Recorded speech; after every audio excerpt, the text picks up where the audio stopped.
për trajtim të fëmijëve, për shkak se dyshohet se ka ushtruar dhunë ndaj një fëmije i moshës së ndjeshme, këtë rast 2 vjeçare, ku kjo edukatore e kopshtit fillimisht është intervistuar nga policia e Kosovës, ndërkaq me urdhën të prokurorit të shtetit është ndaluar për 40 tetor.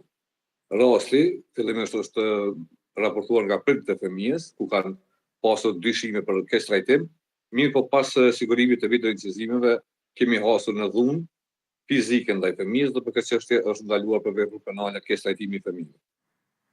Dhe për çfarë mase bëhet fjalë deri më tash, a ka prokuroria faktet mjaftueshme për të kërkuar paraburgim?